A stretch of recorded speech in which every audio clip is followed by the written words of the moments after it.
Hi, my name is Joe Chacon. I'm an electrical engineer with Padge LLC.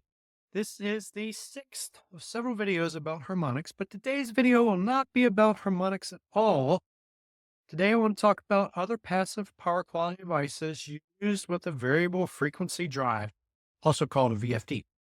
We looked at the passive line reactor in the previous video, also called an input choke.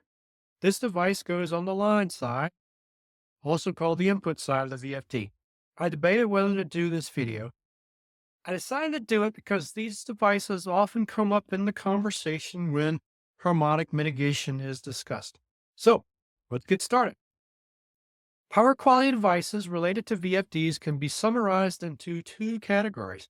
Category one is the line side of the VFD, and category two is the load side of the VFD. As I mentioned, we looked at line reactors in the previous video, which falls into category one. Category one can also include EMI filters. EMI means electromagnetic interference. Some people say EMI mitigation is as much an art as a science. This can certainly feel true when you're chasing stray capacitances, erroneous sensor readings, or communication issues. This video will not deal with EMI filters. The first power quality device I want to look at in this video for category two, which is the load side of the VFD, are DVDT filters, which is usually a choke in parallel with a capacitor. The second power quality device I will look at for category two is the sine wave filter, which is usually a choke, a capacitor, and damping resistor. The third is VFD cabling. Before we get into all of that, let me show you a chart of these power quality devices. I conspicuously left active harmonic filters off this list because this video is about passive devices. I think active harmonic filters are amazing, and we'll discuss them in a separate video. I also left off the simple passive motor choke. I might make a video later on DC chokes and could address the AC choke there. I like to show examples in these videos. Let's assume we have a 480 volt AC motor that is 125 horsepower. Assume full load amps are 156 amps. Assume our VFD switching frequency is 12 kilohertz. Let's also assume our motor is 5,000 feet away from the VFD. That is a long run. Our engineer has told us that we're going to need 3 sets of 500 kc mil copper VFD cabling to accommodate the voltage drop from this very long run. Let's look at why we will need a DVDT filter, and then why we will need to make that a sine wave filter in the end. We're using VFD cabling, so our capacitance is very low compared to traditional conductors. It is reasonable to assume 100 picofarads per foot. We have 3 sets per phase, so this is 1.5 microfarads for the 5,000 foot run. It is reasonable to assume 3.3 microhenries per foot for our cable inductance. We have 3 sets per phase, so this is 5.5 millihenries for the 5,000 foot run. It is also reasonable to assume 0.707 milliohms per foot for our cable resistance. We have 3 sets per phase, so this is 1.178 ohms for the 5,000 foot run. I like to calculate the quality factor, Q, for these resonant circuits.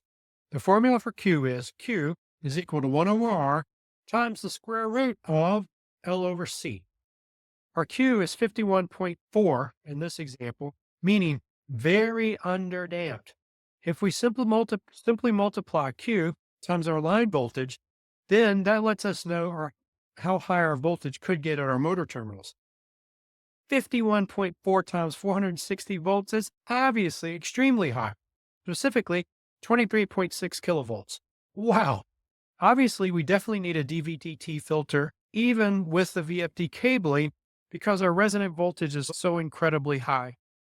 So let's add that DVDT filter and redo our math. Let's assume our DVDT filter has an inductance of 1.6 millihenries and a capacitance of 4 microfarads. When we add that to our 5,000 foot of VFD cabling, our Q is reduced by half, basically. Specifically, it is 30.5.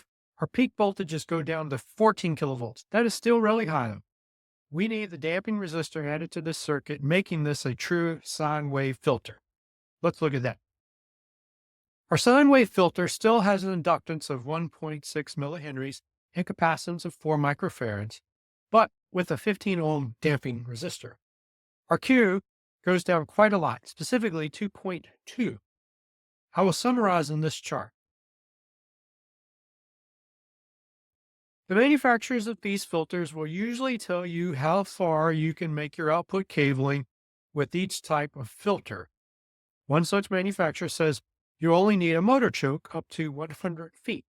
You'll only need a DVDT filter up to 1,000 feet, and you'll need the full Monty sine wave up to 15,000 feet. I specifically picked 5,000 foot of cabling in this example to show you why we will need the full sine wave filter. I used Excel to make a plot of the frequency response of our circuit with the sine wave filter and without the sine wave filter. Notice the cutoff frequency without the filter is 2420 hertz, and with the filter it is pulled into 1750 hertz. This not only attenuates the voltage near the switching frequency, but also out there in the higher frequency range. This video is not about EMI filters, but you can see how this type of filter offers some EMI filtering. With that said, I encourage you to research EMI filters and see when you need those, specifically if you need CE compliance. Okay, I brushed over our VFD cabling because it is so simple. When do you want to use VFD cabling between your VFD and your motor? The answer is every single time. Let's look at our previous example, but shorten the cable length from 5,000 feet to 50 feet. We will not run 3 sets of 500 kc mil for 50 feet. Our voltage drop is negligible at 50 feet, so we'll use 2-aught cabling. Let's see what it looks like if we don't use VFD cabling. Our resistance for 2-aught is 92 milliohms per kilofoot, 0.1141 microhenries per kilofoot, and our estimated capacitance is 35 picofarads per kilofoot. This ends up being 4.6 milliohms of resistance, 5.71 microhenries of inductance, and 1.65 picofarads of capacitance. V cabling has shielding, and capacitance is therefore significantly reduced. In this particular example, that capacitance can drop to 0.75 picofarads. Let me summarize on the chart. This lower capacitance has a benefit with the resonant frequency, the stored energy, and the transient charging current. I'm not going to show the math, but I will show the results in this chart.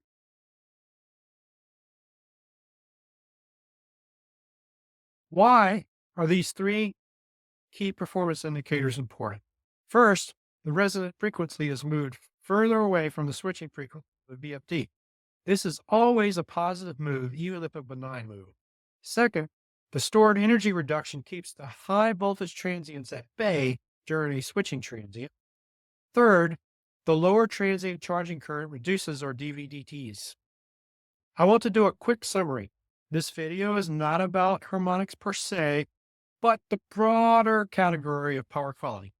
We specifically looked at passive power quality mitigation devices on the load side of a VFD. We looked at a DVDT filter example and a sine wave filter example. We saw that the need for these devices is a function of cabling length.